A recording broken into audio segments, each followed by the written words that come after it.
Вести во 18 часот. Добар ден. Ова се насловите од денеска. Мицкоски нуди бланко поддршка за СДСМ, ако се договори гласањето на диаспората. Ние сме подготвени повторно да седнеме, повторно да разговараме. Филипче со прашање. Зошто дозволува да се отвори врата за манипулација со изборниот процес? Зошто го прави тоа? А не одговара на вистинските прашања. ЕУ ги пофали реформите. Спасени милионите од планот за раст. Поголемиот дел од работата е завршен и дека ќе имаме извонредни резултати. Реконструкција на Илинденска. Мицкоски го праќа списокот со 8 нови министри во собранието. Касами категоричен. Тоа што е договорено се реализира, значи нема задкулисни игри. Нови кривични пријави за Пулс. Осомничени 8 инспектори. Какви пропусти направиле? Ниту еднаш не покренале и не воделе постапка за инспекцијски надзор.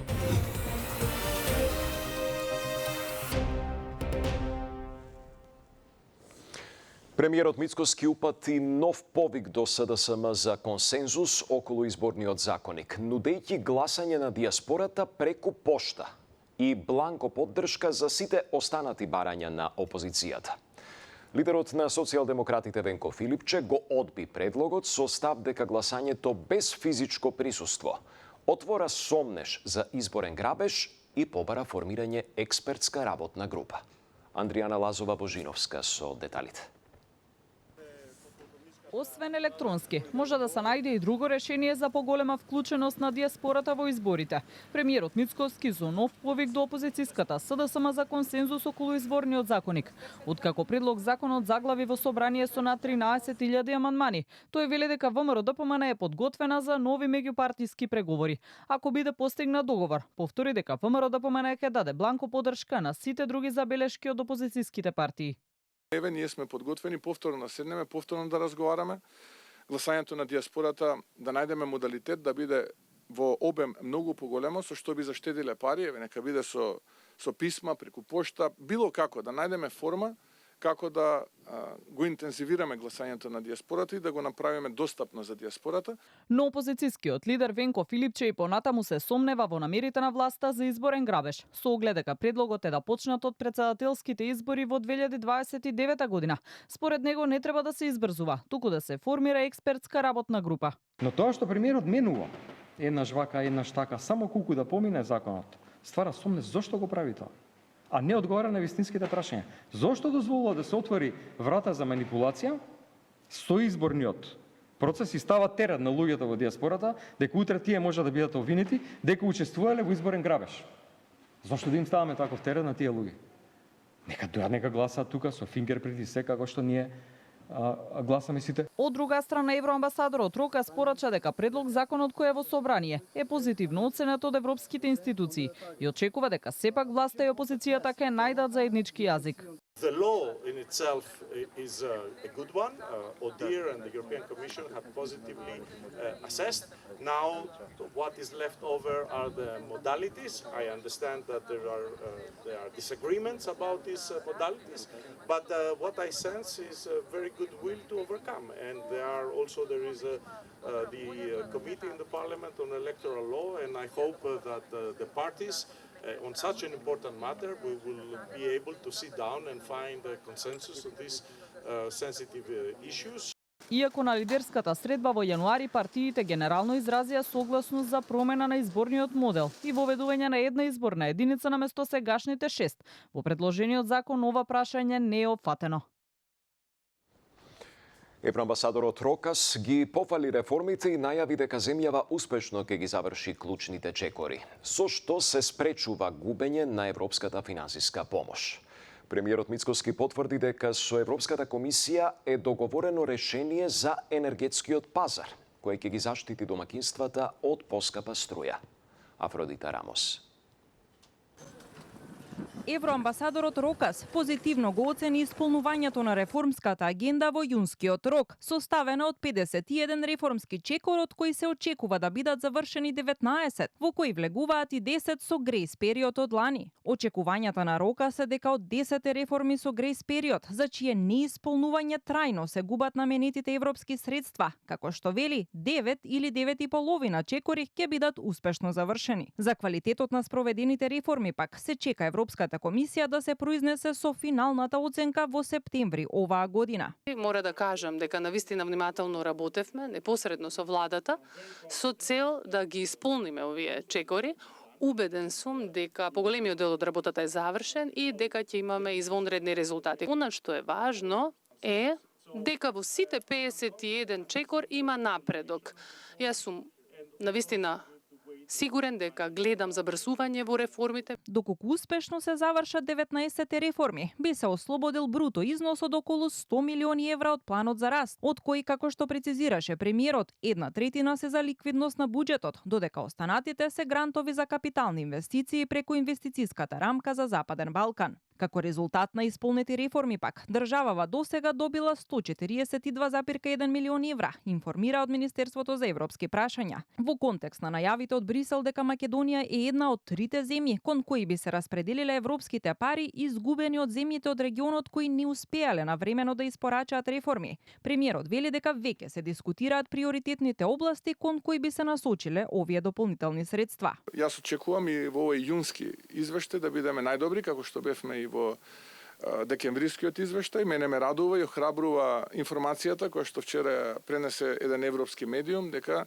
се погласни се изјавите од страна на високи европски би рекол политичари кои што ќе овозможат топ-ап, односно додавање на сумата за 3 земји од Западен Балкан, 6 групата. За реформските чекори со грејс период за кои владата водеше преговори со Европската комисија за нивна корекција, особено оној кој се однесува на либерализација на енергетскиот пазар, а за кој се стравуваше дека ќе донесе повисоки цени на струјата за домаќинствата.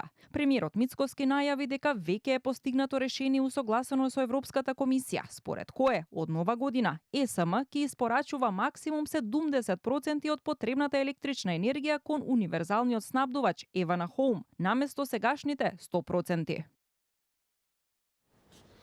Продолжуваме со политика. Списокот со 8 нови министри денеска се испреќа во собранието, со што ќе се реконструира 1/3 од владиниот кабинет. Лидерот на Вреди Билјај Касами изрази задоволство од кадровските измени и потенцираше дека односите во коалицијата се коректни и без задкулисни игри. Јана Јосиповска. Списокот со новиот владин кабинет стокмен и во текот на денот од Илинденска, откако ќе бидат комплетирани биографиите на новите министри, ќе биде испратен во собрание, потврди премиерот Христијан Мицкоски. Листата брои 8 нови министри во владата, максималниот број за да бидат избрани во процедура за реконструкција, но веќе е известно дека во текот на овој месец ќе има и предлог за уште еден нов министер без ресор од редот на Демократската партија на турците, откако партијата се договори да биде дел од коалицијата на ВМРО-ДПМН. Копредседателот на Вреди Билјај Касами во вчерашното само интервју кажа дека се задоволни од новата прераспределба во владата и откри дека во разговорите со Мицкоски тие барале да ги преземат ресорите правда и односи меѓу заедниците, за како што рече, да можат подобро да ги застапуваат интересите на албанските граѓани. Очекуваат професорот Јетон Шасивари како надпартиско решение добро да се справи со функцијата во правда, а приоритетно ќе биде решавањето на прашањето за полагање на правосудниот испит на албански јазик. Министерот до сегашниот за правда не беше подготвен да реши проблем кој не го решија до сега, нели неколку министри меѓу кои беше и албанец во владата и тој не беше подготвен. Мислите дека персонално е проблемот и ќе биде решението дека ако биде албанец сега министер дека ќе го реши, нели работна група во владата? Тоа беше прашањето едноставно. Ако не го решил предходно некој министер албанец, зашто ја да преземам таква одговорност пред своите гласачи, така да ние тоа беше наше барање. Значи да, окей, ако е така ситуацијата, тогаш ние сме подготвени да се справиме со оваа ситуација затоа што тоа е барање на студентите албанци. По 2 години влада, Касами односите во владината коалиција ги оцени како коректни, без заткулисни игри и покрај меѓусебните искри и жестоки тонови кои порано се разменуваа меѓу нив и ВМРО-ДПМН. Зборот си е збор, тоа што е договорено се реализира, значи нема заткулисни игри. Не секогаш се согласуваме за решенијата кои произлегуваат во јавноста, но секогаш се дискутира и тоа што ќе договориме, стоиме до крај на тоа, така да можам да кажам дека имаме многу коректен однос и со премиерот и со коалиционите партнери и проблемите со кои се соочуваме ги решаваме со заемен. Штом владиниот список стигна до собрание, спикерот Гаши најави дека ќе закаже пленарна седница за избор на новите министри. Мицкоски ги предлага Сашо Клековски за здравство и Ѓоко Велковски за социјална политика, додека вреди, освен Јетон Шасивари во правда, ги номинира и Седат Сулејмани во култура и Јагон Ферати за односи меѓу заедниците. Иван Стоилковиќ го презема Министерството за локална самоуправа, а Борче Серафимовски од знам ќе раководи со земјоделство. Осмиот нов член на владата ќе биде Ерџан Демир, министер без ресор задолжен за инклузија на ромите, кој доаѓа на местото на Шабан Салију. Информацијата која што предмалку пристигна, предлогот за разрешување и избор на членовите на владата е веќе пристигнат во собранието. Седмицата е закажана в понеделник, 13 јули од 11 часот.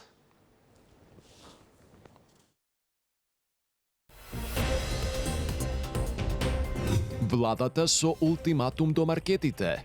Нема да толерираме вештачки надуени маржи. Граѓаните се жалат. Треба државата сигурно да преземе нешто, меѓутоа не може да ги контролира сите. Ние сме научени да имаме многу, а имаме малку во џебот.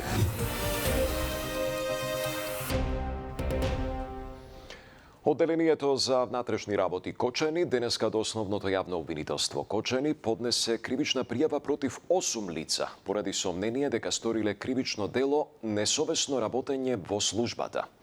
Според пријавата, тие како службени лица вработени во Државниот инспекторат за труд во периодот од 2022 до 16 март 2025 не ги извршувале законските обврски за инспекциски надзор. Во периодот од 2022 година до 16 март 2025 година, пријавените како службени лица вработени во Државен инспекторат за труд, иако биле должни да вршат инспекцијски надзор над примената на законите, ниту еднаш не покренале и не воделе постапка за инспекцијски надзор по службена должност за утврдување на фактичката состојба во правно лице угостителски објект од Кочани. Во собранието почна комисиската расправа за ребалансот на буџетот за 2026-та, за кој што се поднесени дури 224 амандмани. Министерката за финансии Димитриевска Кочовска најави дополнителни 95 милиони евра за капитални проекти и редовна исплата на плати и пензии. Од друга страна, опозицијата обвинува дека владините проекции се целосно промашени, додека новиот дефицит достигнува 750 милиони евра. Сандра Спасовска. Со над 220 амандмани почна собраниската расправа по ребалансот на буџетот за 2026 година. Дополнувањето на буџетот е резултат на засилени капитални инвестиции, инфраструктурни проекти и намалување на акцизите на горивата, предизвикано од глобалната економска неизвестност, рече министерката за финансии Гордана Димитриевска Кочовска во експозито пред пратениците. Најголем дел од расходите одат кон капитални инвестиции, кои се зголемуваат за околу 95 милиони евра, а ќе бидат насочени кон инфраструктурни проекти, како изградбата на коридорите 8 и 10, железничката инфраструктура, енергетиката, животната средина и локални проекти. Со ребалансот, вели, ќе се обезбеди редовна исплата на плати, почитување на колективните договори и навремена исплата на пензии. Одговорно Министерство за финансии, наша обврска е навремено да реагираме и да ги усогласиме буџетските проекции со реалните економски движења, при тоа обезбедувајќи средства за исполнување на законските обврски, поддршка на граѓаните и продолжување на инвестицијскиот циклус. Првата корекција на дефицитот е резултат пред се на повисоките капитални расходи и инвестициите во инфраструктурата, односно зборуваме за дефицит кој што ќе финансира развој, а ќе резултира со зголемување за 0,6% поени во однос на иницијалната проекција, со што буџетскиот дефицит се ревидира на 46,3 милиарди денари или на 4,1% од БДП. За опозицијата владините проекции се целосно промашени. Според нив, ребалансот не носи ништо добро за граѓаните, носи само зголемен дефицит и истиот според СДСМ е дебакл на економските политики на владата. Ова не е фискална консолидација, ова е едно фискално одложување.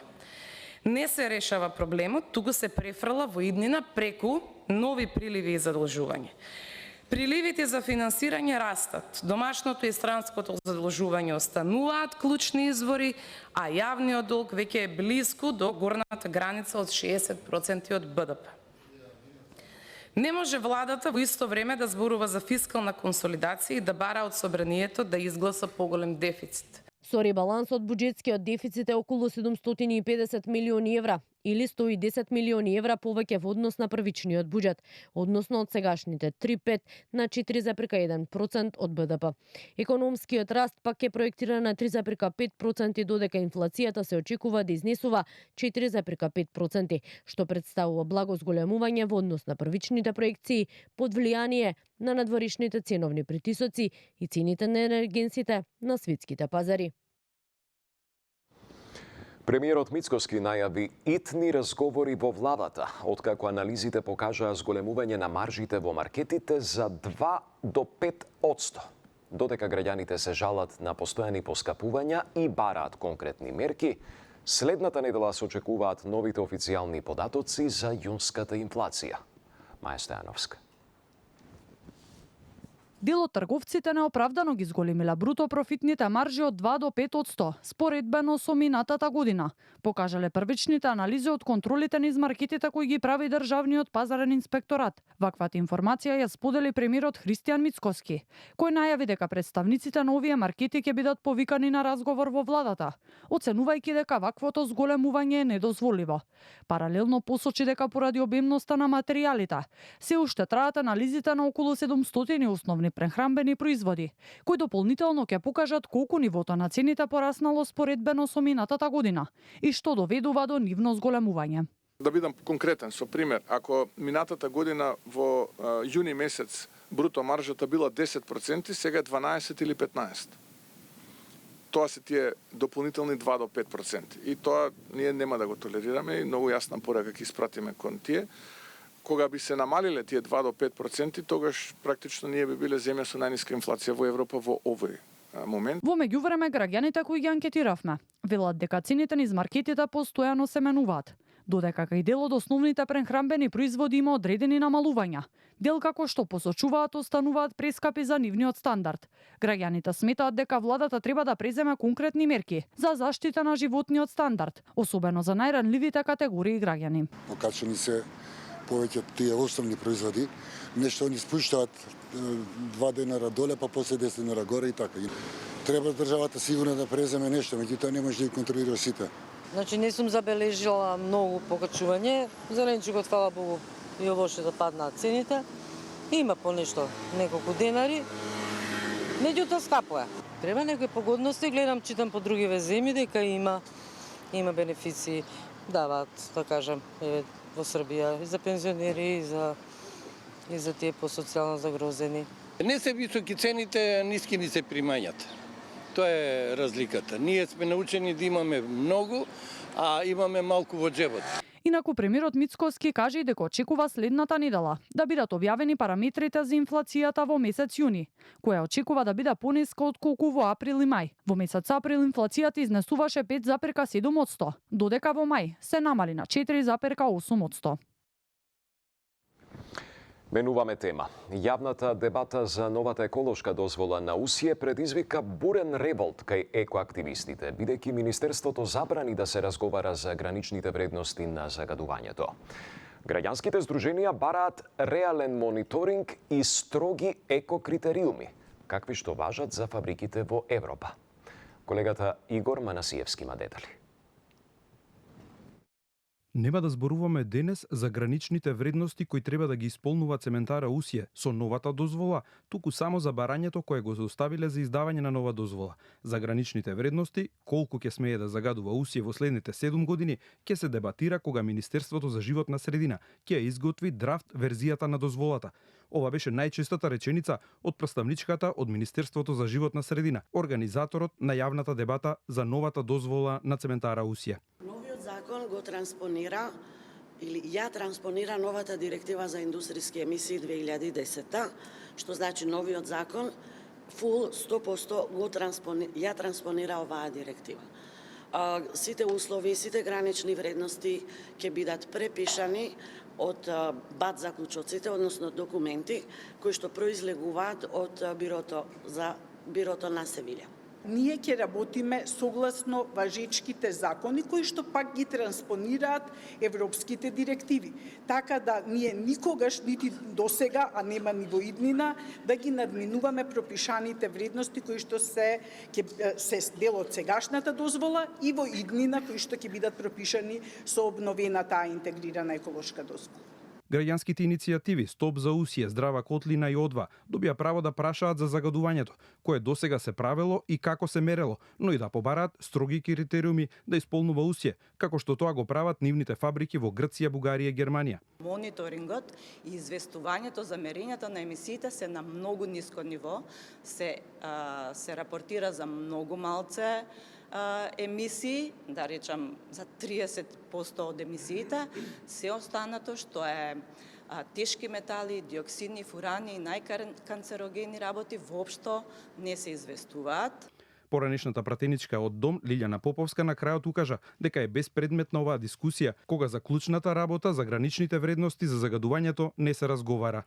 Значи, ако тврди дека работи по најдобрите практики, а кај нас не ги постигнува или не гарантира дека ќе ги постигне, и ако вие се водите според одредени, не кажувате сега во моментот, зборуваме за дозвола, а не зборуваме за гранични вредности, зашто ние ќе зборуваме, како ние можеме да дадеме поддршка и добро позитивно мислење за таква дозвола, кога не знаеме зашто се дава всушност. Дел од граѓанските здруженија побараа во новата дозвола да се одредат гранични вредности кои ќе бидат дозволени да бидат на ниво пониско и од европската регулатива, со оглед на локацијата на цементарата во главниот град, како и да има право и тоа да го прави Министерството во најкритичните периоди зимото да бара да се почитуваат овие пониски вредности. Исто така едно од клучните барања која го доставија е да има реален мониторинг на сите клучни параметри, а не само на неколку како досега. Ескалацијата на врсничкото насилство во Скопје ги крена институциите на нозе, но судската разрешница за најбруталните случаи се уште доцни. Додека МВР поднесе пријава за 14-годишното момче кое беше избодено со нож во ченто. Мајката обвинува дека полицијата го минимизира случајот. Истовремено се уште нема пресуда ниту за шокантното малтретирање на девојче во Ѓорче Петров, кое се случи пред 3 месеци. Сања Трајковска-Ставров. Обвинителство се уште ги чека најавените кривични пријави за врсничкото насилство што се случи пред неколку дена во парк во Скопски аеродром врз девојче на кој му се удираат шлаканици додека набљудувачи навиваат. Досега се извршени разговори со инволвираните малолетници и родителите во полициска станица, но нова информација кога и против кого ќе бидат поднесени пријавите за сега нема.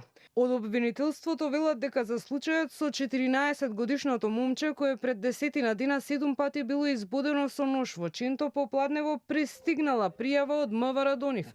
Мајката на жртвата Джелјана Селими обвинува дека институциите потфрлиле, бидејќи како што вели со денови пред видеото од незиниот син кој лежи облеан во крв да биде јавно споделено, не постапувале воопшто. Таа во изјава за Канал 5 посочи дека нема да се откаже и ќе бара правда, бидејќи полицијата случајот го води како насилство, а не како обид за убиство, иако напаѓачите биле возрастни, според нејзините кажувања, со себе имале и калашников. Овој случај не е за насилство врз дете. Не е тепачка и не е обично сторителство во кое што е насилство врз дете, да удри шамар или не знам што.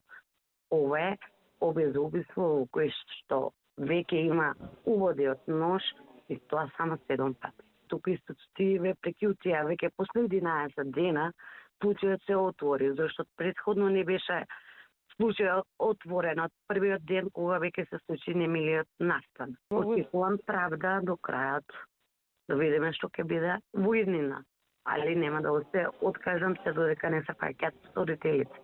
Во меѓувреме се уште нема пресуда за еден од најпознатите случаи со врсничко насилство кој предизвика силна реакција и во јавноста, а се случи пред околу 3 месеци во Ѓорче, кога насилнички малтетираа девојче, гасеа цигари од нејзе и ја понижуваа, терајќи ја да јаде измет. Од кривичниот суд, каде се води истражната постапка за Канал 5, велат дека процедурата се уште не е завршена и е во тек.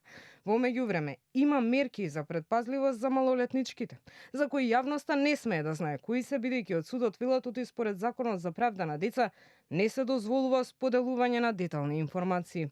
Во однос на истиот случај за пријавите против родителите на децата кои тепале, а се сумничат за запуштање и малтетирање на дете, од обвинителството велат дека се уште прибираат докази. 3 пожари на отворен простор беа регистрирани на територијата на државата до 13 часот, информираа од ЦУК. Според ЦУК, пожарникарите по моментот интервенираат во делови од општините Штип, Пробиштип и Чешиново-Облешево. Во општина Штип пожар е регистриран во централното подрачје на местото викано Исар, каде што гори ниска вегетација. Од ДЗС информираат дека ер-трактор веќе е полетан да интервенира на овој пожар. На терен во населбата Исар се веќе противпожарни возила, пожарникари и доброволци од Штип, како и населението и волонтери, каде што со помош на цистерни со вода, но и лопати и вода од околните куќи не дозволуваат пожарот да дојде до најблиските објекти. Градоначалникот на Штип, Иван Јорданов, вели дека за среќа нема повредени и нема зафатено куќи во населбата Исар, која е под тврдината Исар. Активен пожар во кој што гори ниска вегетација има кај селото Неокази во општина Пробиштип. Од ДЗС велат дека пожарот во Пробиштипско започнал меѓу селата Бучиште, Неокази и Петришино.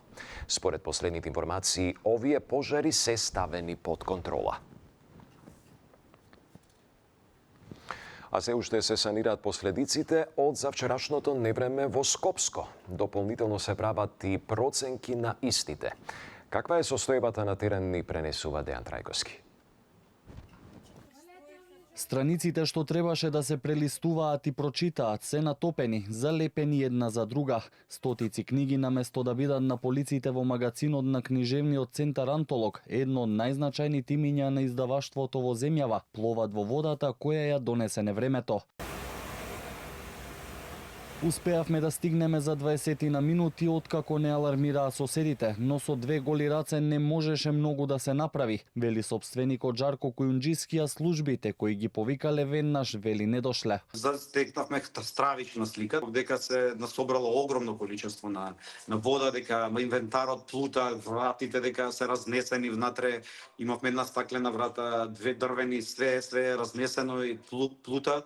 Големи количини на книги, на палети поставени, само што истоварени со вилјушкар од печатниците, плутаат или издигнати се на површината. Невремето не уништи само хартија и опрема, туку 27 годишен труд, преводи, приказни и дел од скопското и македонското културно богатство. Па додека штетите се сумираат, останува најтешкото прашање, дали издавачката куќа Антолог ќе успее да испише следната страница. Неколку стотици илјади евра сигурно во прашање, но и една огромна човечка енергија и сила и жар и работа која што стои за сето.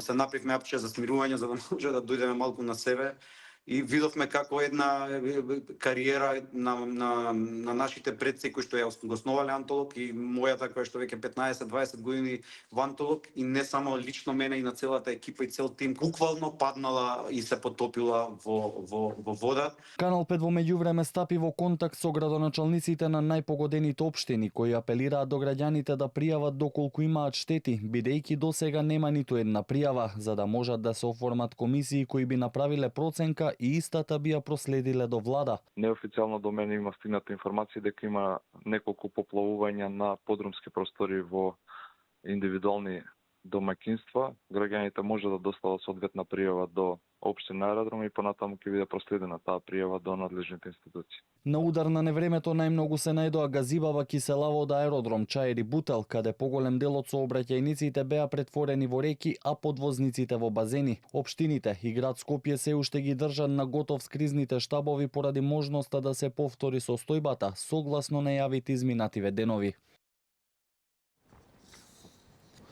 Од Управата за хидрометеоролошки работи најавуваат дека барем викендов ќе имаме стабилизација на времето, а сепак следната недела повторно се очекуваат летни бури проследени со поројни дождови и грмотевици. За време на викендот времето ќе биде стабилно и сончево со мала до умерена облачност. Ќе дува умерен до засилен ветер од северен правец. Повремено ќе има силен ветер со удари од 60 км на час. Во понеделник и деновите што следуваат ќе преовладува сончево време, но во попладневните часови ќе има услови за локална нестабилност со пороен дожд и грмежи.